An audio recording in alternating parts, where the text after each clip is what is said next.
Good morning, Mark Soderberg with ADM Investor Services with your morning ag market outlook for Thursday, February 27th. Well, mixed trade across the agricultural markets here overnight. Soybeans are the upside leader right now, trading 7 and 9 better. Both products are slightly higher. Corn prices are steady to a little higher in old crops, steady to a little lower on the new crop. While wheat prices, they're the downside leader, currently 6 to 7 lower, let's call it, in Chicago, down between 2 and 5 cents in Minneapolis and in Kansas City. Late season heat and dryness from southern Brazil up and along through east central northeast growing regions is really starting to impact production estimates. Still likely to be a record crop in terms of volume, however, not likely to reach the 175 million metric ton figure I think the market was trading a month or two ago. The USDA is currently projecting Brazilian production at 169 million metric tons, CONAB's at 166. Basis levels in Brazil continue to firm and are now within 50 cents of FOB prices offered at the U.S. Gulf, and that's down from well over $1 difference about a month ago. Heat and dryness continue to plague areas in northern Argentina, while heavy rains may bring some isolated flooding to areas in the central and southern growing regions. All in all, though, these rains have been beneficial to these key growing areas in Argentina.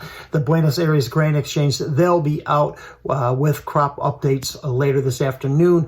Also, export sales later this morning. We did already get out the numbers from the USDA Outlook Forum here today. No major surprises, maybe a little support for the soybean market as well. In corn, acres, they came in up 3.4 million from a year ago at 94 million acres. Trendline yield is pegged at 181 bushels an acre with production at 15.6 billion. That would allow ending stocks to grow to 1.965. That was about 50 million above expectations. Recall the USDA has overestimated U.S. stocks in this February outlook for the past 5 years. Bean acres are expected to drop 3.1 million to 84 million. Trendline yield seems a little high at 52.5 bushels per acre. That would produce a crop of 4.37 billion. Ending stocks dropping to 320 million bushels, and that is below this year's 380 million, which was also the average trade guess going into today's numbers. Wheat acres pegged at 47 million, ending stocks at 826. We're both in line with expectation. In the U.S., rains through this weekend will be limited to some light amounts here along the in and around the Great Lakes region.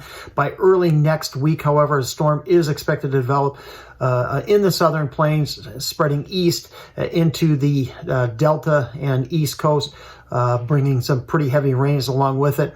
All in all, a warm, wet trend is expected for the start of March across a vast majority of the U.S. midsection. May corn did rebound yesterday. Its rebound failed right at the $5 level. We'll need to see continued supportive demand news to extend gains back above this $5 level. Yesterday's better than expected ethanol production, I think, was a good start in seeing ending stocks dip below this 1.5 billion. May beans, they continue to find good support above its 50-day moving average. Products of both products seem to be range bound as we await renewable diesel production numbers tomorrow. And wheat is just making a 3-year low here. Demand news is quiet while U.S. weather is mostly non-threatening. Thanks for listening, everyone. I hope you have a great day.